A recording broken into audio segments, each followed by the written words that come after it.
Bonjour à tous, on commence ce tour de la presse sportive par ce qui semble être un cri de joie de la part du journal La Provence. Le quotidien local s'enthousiasme ce matin pour l'arrivée d'André Villas-Boas à l'Olympique de Marseille. Il est là, titre le média. C'est en effet officiel, le technicien portugais sera sur le banc de l'OM la saison prochaine et pour 2 saisons. La Provence se réjouit que la direction marseillaise ait tourné la page Rudy Garcia en moins d'une semaine. L'ancien coach de Porto et de Chelsea est déjà au travail pour l'équipe. Il est vu comme le plan de relance du projet olympien qui doit retrouver très vite les sommets. En Italie, le Milan AC a officialisé hier le début de son grand ménage après avoir loupé la Ligue des Champions. Leonardo a démissionné et dans la foulée, la direction milanaise a confirmé le départ de Gennaro Gattuso de son poste d'entraîneur. Ce matin, dans la Gazzetta dello Sport, le directeur général du club, Ivan Gazidis, donne la nouvelle marche à suivre pour le club lombard. De mise sur Paolo Maldini, lance-t-il.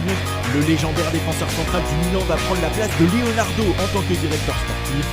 Gazidis confirme donc que Luis Campos ne viendra pas. Reste désormais à connaître le nouveau coach.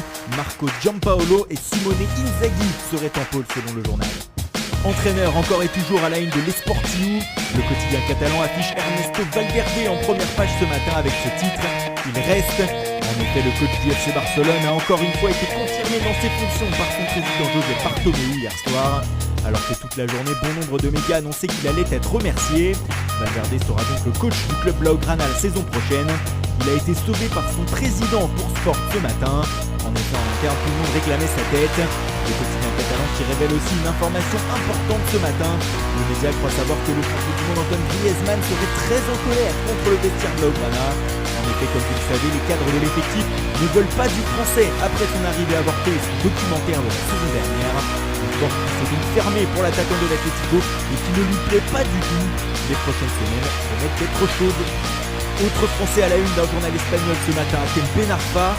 Le Rennais en fin de contrat en Bretagne et qui ne devrait pas lever son option d'une saison supplémentaire attise les convoitises.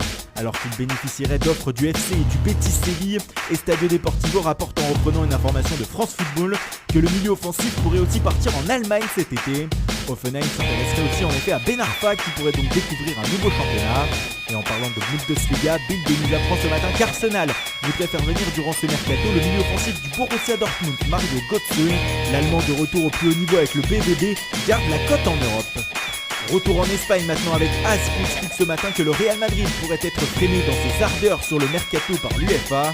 Alors qu'une révolution est à prévoir dans la capitale espagnole, l'instance européenne surveille les merengues dans le cadre du fair play financier. Et selon le quotidien, le Real ne pourra dépenser que 100 millions d'euros de plus que ce qu'il vend cet été.